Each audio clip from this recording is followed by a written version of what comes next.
CP. Are you serious? He's gone. 40, 30, Portis all the way.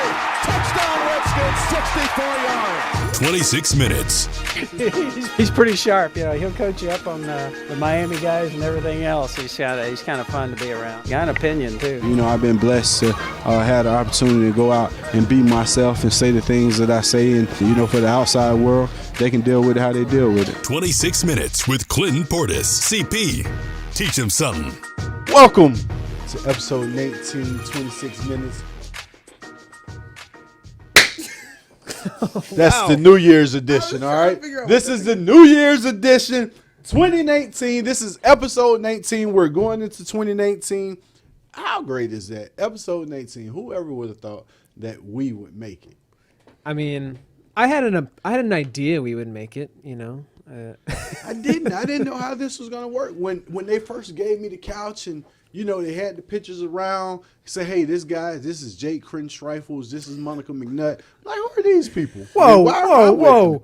I've known you for a few years now. Yeah, but I Get him didn't straight, even know Jake. your name until we started the show, and I started seeing you in khakis every That's week. an indictment of you, not me. I knew that this podcast would be fun. When the day we all first met, and you guys were sitting around in the other studio, and I was like, excuse me, I have on heels, I'm going to take this chair. And CP was like, oh, you got good energy, we're going to have a good time. And I was like, we are. Well, we made it work. We got to episode 19.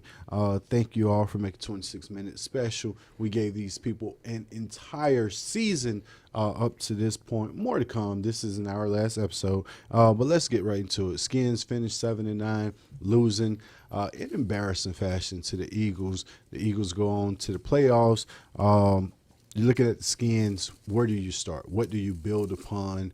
Like, how do you dissect this team? I think you look really in the trenches first, and that's where this team started to make its bones on defense, was this defensive line. And it's a lot of the young guys, too, and that's why you can really bank on that, because you know all three guys. You're talking about Jonathan Allen, Jerron Payne, Matt Ioannidis, and even, you know, bringing back Ryan Kerrigan. Preston Smith is that variable there, but I think when you look at what they did this year, that's where you can start to see, okay, we've still got the building blocks, the foundation there to build off of. And I think even offensively, you looked at, well, what were they going to produce? Running game, they finally figured it out with Adrian Peterson. Once Darius Geis left, they bring him back. So the running game, the defensive line, those are the two areas I see where this team can really build off of for next year. So in building on those, Jake, we're still concerned a lot about our passing game, about our quarterback situation. I think for me, the drop-off was just so stark. And I know we had injuries, but even in injuries, the injuries were not primarily, but the most significant injuries were on the offensive side of the ball. And so to see the defense fall off the way that it did was like, oh, man, like, oh, this is rough. Well, when you look at the defense, I think if the defense played too long, as they did numerous times, all of a sudden guys begin to tire, especially when you lose the depth due to injuries. When you look at the secondary, losing DJ Swearinger, moving on, Clinton Dix experiment didn't really work out the way people saw it. You lose Dunbar, who could have a career-ending injury. You know, no one is really speaking of it, but having nerve damage could be career-ending. He said he was going to be okay for 2019. I mean, he's been resting and rehabbing. He did say that today. Well, last I checked, Dunbar was a player and not a doctor, but I hope he's okay. I hope he's okay. Then when you look at Josh Norman being a question mark, whether Josh Norman is back. If he's not back, that's four guys in the secondary that you're replacing. You look at this linebacking core, you know, Zach Brown, Mason Foster, questionable, Preston Smith, free agent. Kerrigan came on and finished the season with 13 sacks, but you do have a building block in Payne, Allen, Ioannidis, Tim Settle, Caleb Brantley. That young D-line, I think, will get a lot better over the offseason. Offensively, your first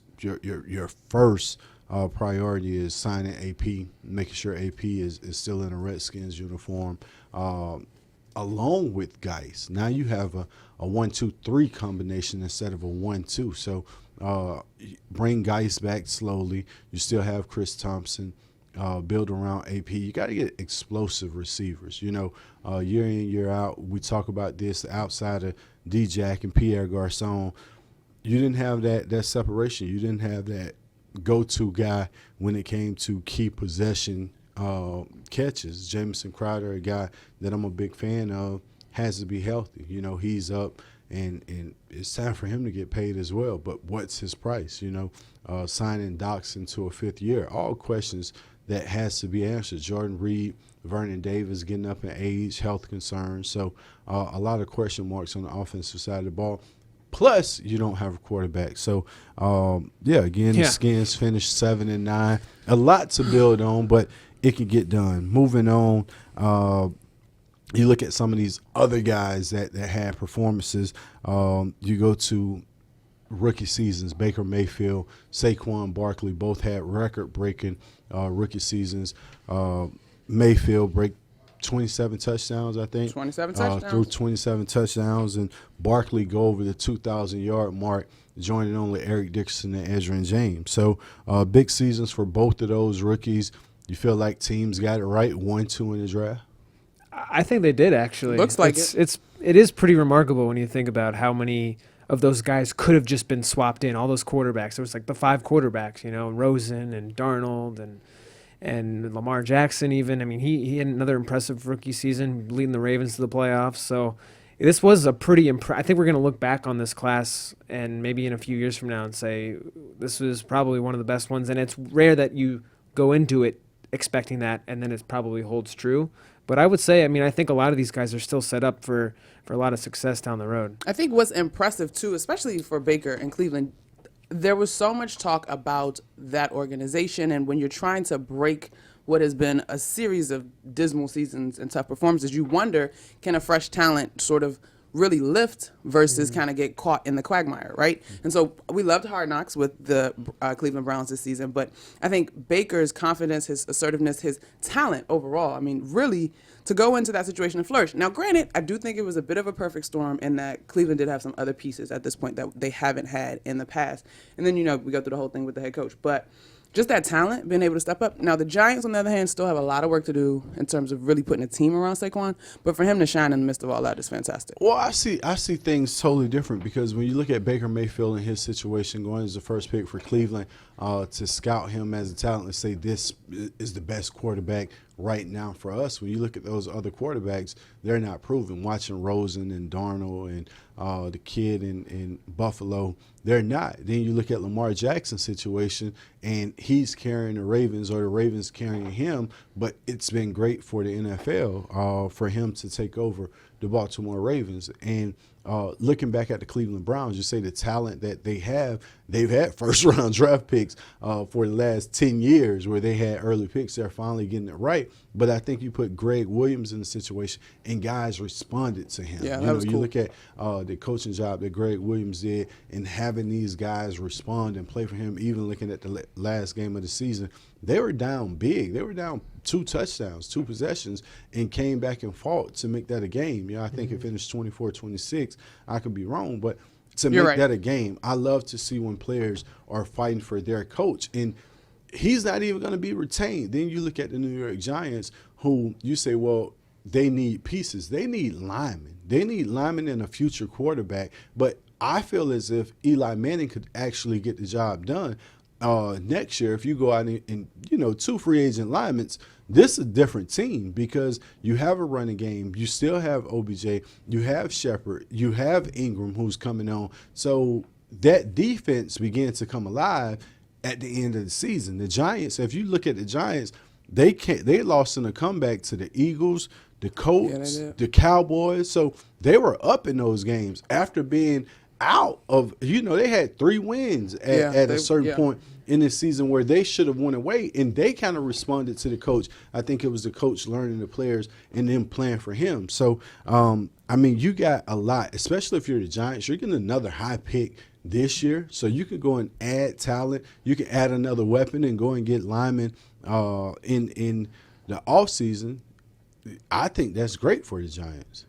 Did you grab a quarterback, though? I was just about to ask you that. You definitely grab a quarterback for the future. I don't know if you necessarily do it with your first-round pick, but I'm not sure if there's a talent there, but you grab someone to groom to put behind Eli just to have in place just in case it doesn't work. But before we give you more on this New Year's edition, it's time for Jake to pay the bills. I was told that Monica really did pay the bills. Monica paid the bills. Monica got us a raise. We might have picked up someone so in the process. I've got to do some good reading here. Guys, helping people improve their lives is what should drive business. That's the belief at Koch Industries, which employs more than 65,000 people across America. The team at Koch works together to meet the world's changing needs in transportation, medical care, water filtration, household goods, energy-efficient building products, and everyday technologies, all while consuming fewer resources. See the innovations firsthand at kochindustries.com. I got a question, CP. I know you're about to come back, but I got a question after you bring us back. We're back. Monica just brought us back 26 minutes. We're back. What's your question? So, okay, we just wrapped up talking about obviously where we were at one point as a team at 6-3, and then the Giants looking crazy at one point. You've done it. You had a fantastic career. What's kind of the key to perspective over the course of a season? Because the way you're talking about the Giants now is far more promising than where they were. Even the Eagles now in the playoff, they looked crazy at one point, and we obviously were on the other side of all of that and didn't finish the way we would have wanted. Well, you look at the building blocks, for the Eagles, quarterback go down, but they got a guy they believe in Foles.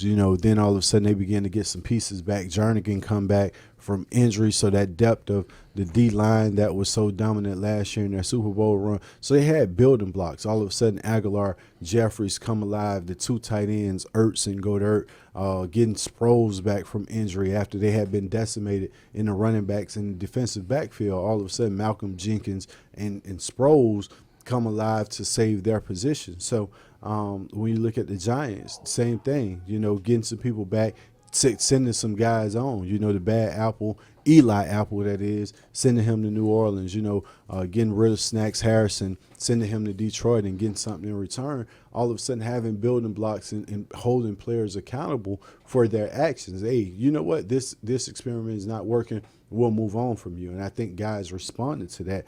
When you look at us, it's like, where do you build upon? Like, what are you responding to? And a lot of key questionable situations, things didn't go as planned. And all of a sudden you get a guy, Swearinger situation, that shocked everyone out of nowhere. One game left and you move on from Swearinger. So the tough part for me is just the assessment of a season. Yeah. Because when you have so many injuries like the Redskins had, it's one thing to assess a season based off the players you expected to have on the field the entire 16-game season. They didn't. So how do you then, these last 7 games, completely different quarterbacks. There's been 3 different quarterbacks over the course of 7 games.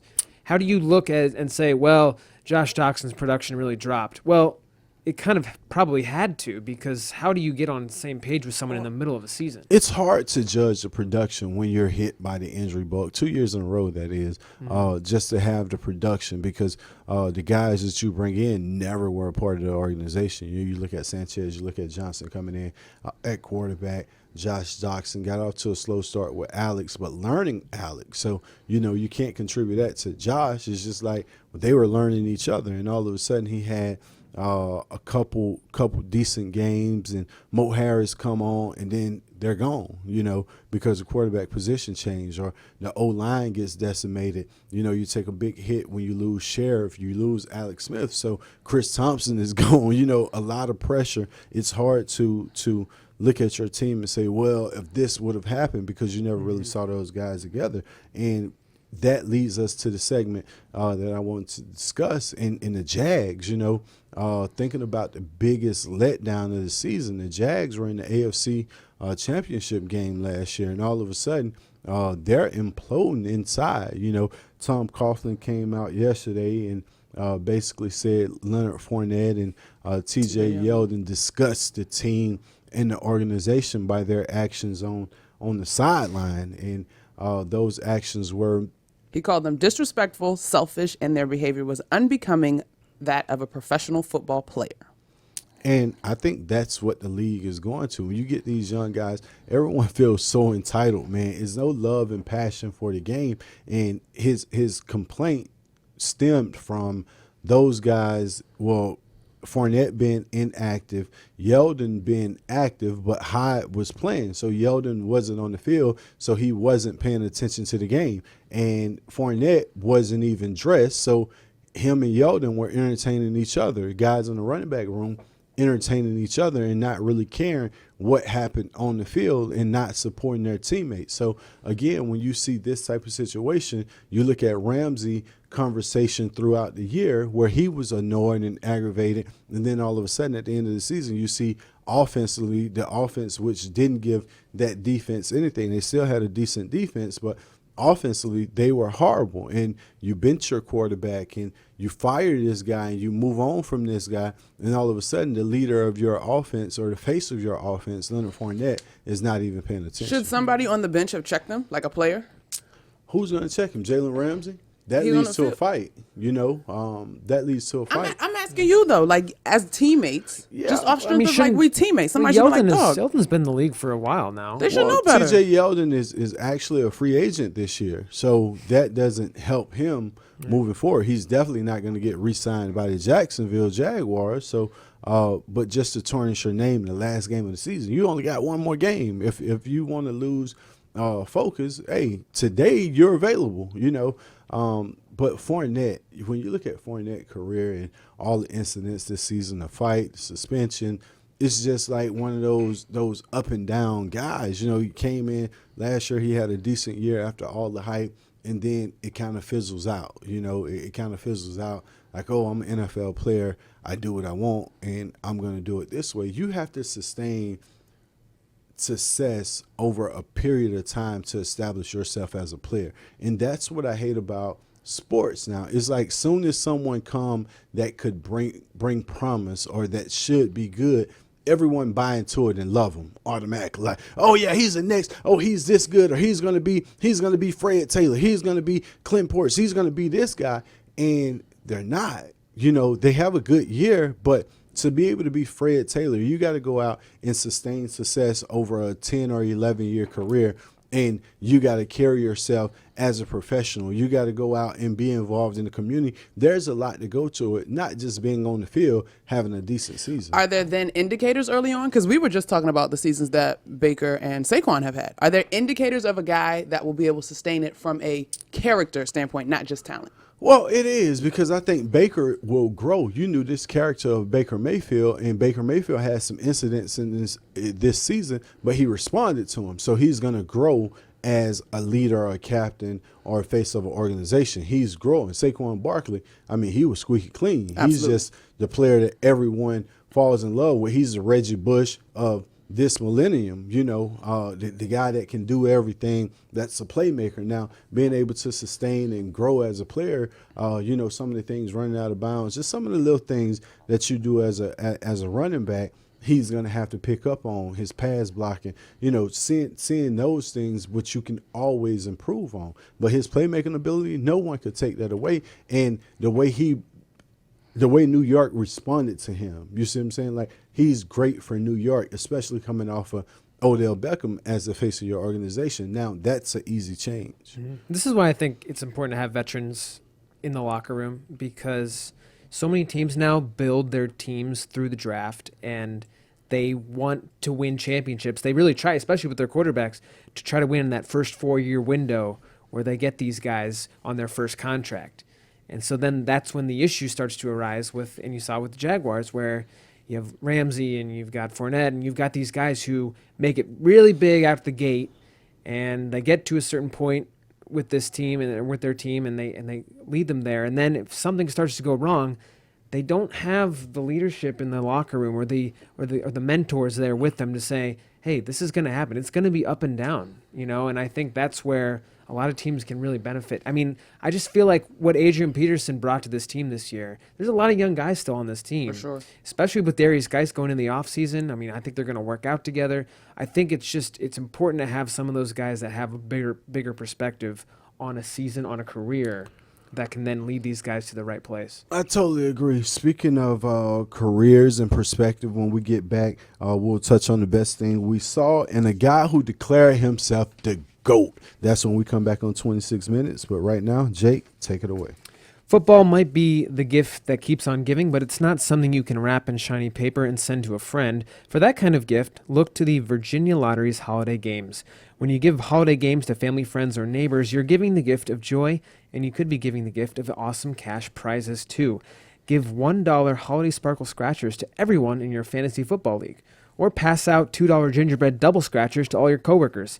Surprise your in-laws with some $20, $100, or $200 to win scratchers. Everyone likes a good game.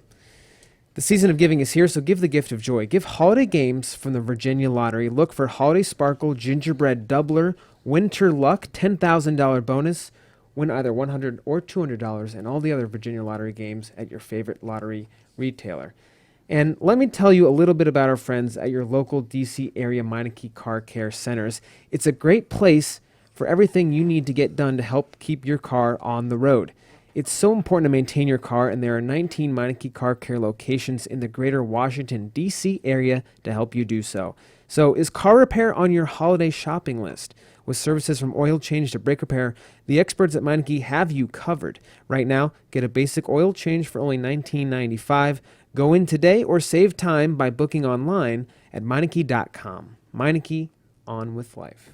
Are uninvited pests ruining your plans? Let PMSI, the pest control partner of the Washington Redskins, handle it for you. Call today for your free inspection, and they'll work around your schedule to provide you the best solution possible to defend your home territory against pests of all kinds, including mold. Visit mypmsi.com for the game plan to control the pests on your home turf. That's mypmsi.com. This is Rick Goslin with the Talk of Fame Network. This NFL season, FanDuel has more ways to win than ever before. New Beat the Score contests pay out everyone who hits a certain score. Now it's easy to find your friends and challenge them to play head-to-head fantasy contests for cash or bragging rights. New players, try FanDuel today and get a $20 bonus when you make your first deposit. Just sign up at FanDuel.com/Rick. New users only. Bonus not available for withdrawal. State and age restrictions apply. For eligibility rules, terms, and conditions, go to FanDuel.com. John Riggins here with a little tip. If you need a mortgage, take my advice and use the pros at McLean Mortgage. Buying a home can be stressful and filled with hassles. The experts at McLean Mortgage understand what an important financial investment your home is and will seamlessly guide you through the process to successful home ownership. Smooth, amazing, easy, professional, and first rate are just some of the reviews from their tens of thousands of homeowners, including me. I trust McLean Mortgage, and I hope you will too. Check them out at McLeanMortgage.com. Hail to the Redskins this year with gear from the official Redskins team store. From Nike player and personalized jerseys to a great selection of new era hats, the Redskins team store has you covered. Plus, we have an amazing variety of youth and ladies apparel and everything you need to throw the perfect tailgate party. And we have signs, flags, and collectibles for the perfect Redskins man cave. So hail to the Redskins in style at any of our 4 Redskins team stores or online anytime at RedskinsTeamStore.com.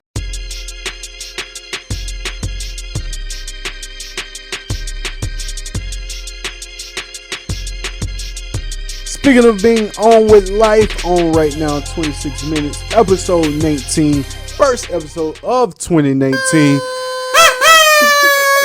Happy New Year's to everyone that's paying attention. Now it's time for Monica's favorite segment, Best Thing We Saw. Best thing we saw. Wait, do we want to change this for a sec? Best thing we saw of 2018? Ooh.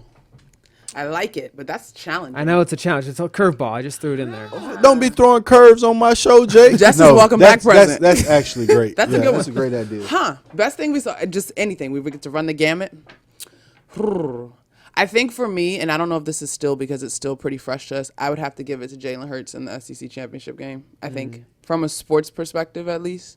But LeBron also opened his school this year, which I thought was a really, really good moment. We weren't podcasting by then, though. No, we weren't. LeBron's school opening was huge. dope. I think you look at Dikembe Mutombo trying to save the kid who eventually passed away. Oh, yeah. You saw a lot of moments, but I was so set on this moment that I saw yesterday, and that was just an appreciation of Buffalo Kyle Williams, retiring after 13 years, and the fan base really showing their appreciation. Even his teammates' response, they go back and they show him announcing to his team that he was walking away from football. They show his family walking onto the field, and just his emotional presence. And the coach gave him a going away special present. Awesome. And that was, they lined him up at fullback and ran a play designed to hit Kyle Williams in the flat. Now he makes this catch and he's rumbling. Can you imagine a 300-pound guy rumbling and you're a little DB on the outside and you have to tackle him? So a guy eventually hits him low and they go to the pressure and ask Kyle Williams about it. His post-game speech was, he's so glad that guy tackled him and he didn't have to run for 40 yards. So I was dying laughing because the entire thing was great. He was great for football. The way he played the game, the way he went out was special. And you don't get those moments. But for the coach to design a play just to give him his moment in the standing ovation that came and all his teammates like jumping around, telling the crowd to get into the game, I thought that was a special moment and perfect way to end 2018. Yeah. That's super cool. Well, I actually didn't really have an answer to my own question here. Yeah, look at you. I was just thinking, New Year's, but I got, look, let me give you guys another movie. Can I do Sure. that? Because Jake's movie reviews, folks. Happy New Year. guys, roll the tape, Monica. you got to see If Beale Street Could Talk. Barry Jenkins. I heard Beale Street, Memphis. Beale Street, actually, no. Beale Street, so this was off a James Baldwin novel, and he was actually speaking of Beale Street in New Orleans. Okay. But this movie actually takes place in Harlem, and it's really just this beautiful kind of love story. And it is, I don't know, it's hard to describe in some ways, but he just is so good at, like, making portraits of his people in his movies. Like he has all these really beautiful shots of like people looking into the camera, and a lot of it is a girlfriend trying to get her boyfriend exonerated from prison for basically a crime that he didn't commit, and so they're always looking at each other through the glass in the jail cell, and it's just like you just see all of this like really attention to detail, intimate. Just I what saw he's doing. the commercial for that one, and you're right. Even in the commercial, I was like, "Wow, this seems like it's going to be so intense." Soundtrack and is really heartfelt. great too. Oh, yeah. All right, I'm putting that on my list, Jake. Jake's recommendation. Best of 2018. So wait, my thing for this week though was going to be super dorky, but we had a proposal yesterday at the game in the first quarter that I facilitated. We framed it as the dating game, and there were 2 questions that the couple answered, and then the third question was, Casey, where were you when you were proposed to? And Chad got down on one knee. But then I saw on Twitter people hating because. Do we not go with proposals at sporting events? I thought it was really well planned. If they're sports fans, that's great. Right. And it was her birthday. She was thrilled. She was surprised. I think you have to know 100% she will say yes. I think it can be a little intimidating. You're on the big screen. You're in front of people you don't know in a weird location that you may or may not be excited about. I don't know. I think there are a lot of hesitations. It's definitely a personal thing. But if they're done well and it means something to the couple, like CP said, I'm cool with it. Well, speaking of big screen on the biggest platform, You love these segues. LeBron James he declares himself the GOAT on his own show, which is great. That is, like, when you look at LeBron James, the brand of LeBron James, it's outgrown the player of LeBron James, which is fantastic because you think of players like Michael Jordan and Kobe Bryant and Allen Iverson, and growing bigger off the court, Magic Johnson, people who become bigger in life off the court than they were on the court. LeBron say on his show, hey, I beat the 73-win Golden State Warriors, coming back from down 3 to bring Cleveland their first title. I'm the GOAT. That's the moment that made me the GOAT. Do you all agree? Ooh, I think it definitely. I think that game or that series definitely put him into the official conversation. Like, I mean, I think people were ready to anoint him that for a while, but I think that kind of solidified it as like, okay, it's basically him and MJ. I'm always curious on the criteria of the GOAT. Did that make him more of a sports icon than he already was? Absolutely. But are we going to tally championships? Because MJ still hasn't beat. But was that something that is always going to live in sports lore? Absolutely. What has LeBron went to? 7 straight or 8 straight NBA Finals? Might be 8 now. 7 or 8 straight NBA Finals. Yeah, it's 8. 8 straight NBA you, Finals for LeBron James. And you look at wins and losses. You say, well, Mike went 6-0, and that's great. And you look at the era that Mike played in, and we would all agree that era of basketball was way tougher than this area of basketball. And Michael Jordan did it without the free agency. This was kind of Craig Hodges, Paxson, B.J. Armstrong, Tony Kukoc. You know, you're doing it with guys that all of a sudden come in as a free agent or a draft and they're out. You know, Horace Grant, and Pippen and Rodman. So what Jordan did was so special because the competition was so steep. When you look at all the teams that had the Knicks, the Pistons, the Pacers, the Magic that was young and upcoming. You look at the Celtics that were kind of fading out, the Lakers, you know. So when Jordan did it, it was a different era. And you had so many the Portland Trail Blazers, like it was a video game from it, Blazers versus Bulls, that came about them playing in the championship against each other. So when you look at Jordan era, it's because it's so magnified because Jordan did it against a different competition when defense actually mattered. You look at LeBron and doing it in free agency, partnering with other greats. You know, you look at D. Wade, and people don't give D. Wade the credit he deserves, but D. Wade is a bad man. You know, D. Wade is in GOAT conversation as well. When you look at what does that mean? But if it's greatest of all time, it's one, right? So when you say GOAT conversation, like I told you the criteria. It's hard to say who's in one because you got to look at so many players. When you talk about Bill Russell and if you want to take it all the way back, and, exactly. You know, you got Jordan and Moses Malone. Like it's different eras, so it's different conversations. I didn't get a chance or opportunity to see those guys. I wasn't alive, you know. But when you're talking about the GOAT, you know, Jordan was the first to brand himself the way that he did, to grow bigger in the sport, to be the man. And LeBron is doing the same thing. LeBron is becoming bigger than basketball, and he has an effect on everything. Everything he touches, everything that he does is like gold. You know, when you get him, when you watch his show, when he declares that on his show in the middle, you know, to start the year off on his birthday, it's like magnified, like what great precise timing for this delivery. So I put him in the conversation. What I will say about it that I like for sure. Oh, he's absolutely in the conversation.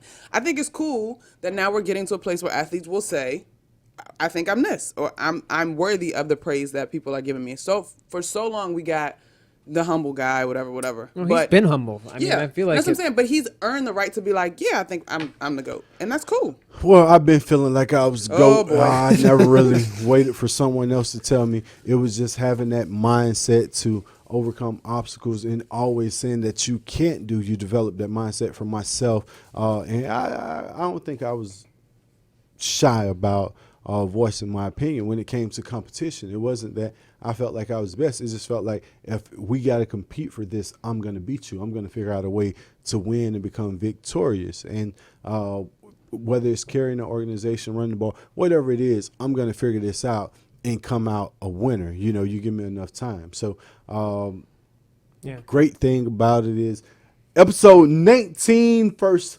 episode of 2019. Happy New Year to everyone. Listen, that's a wrap for 26 minutes. Happy New Year's to you all. And we'll give you more soon. Thanks for watching. That's it. 26 minutes. Peace out. Your Redskins 365 for this Monday, December 31st, New Year's Eve. It is also locker room clean out day. Redskins players coming through, getting their equipment from the year and taking it away with them as they get their off seasons started. A lot of comments from the Redskins throughout the locker room today. You can catch all of those scrums, one-on-ones on Redskins.com. And for any news with the Redskins as the weeks progress here into the off season, of course, Redskins.com and @Redskins on Twitter.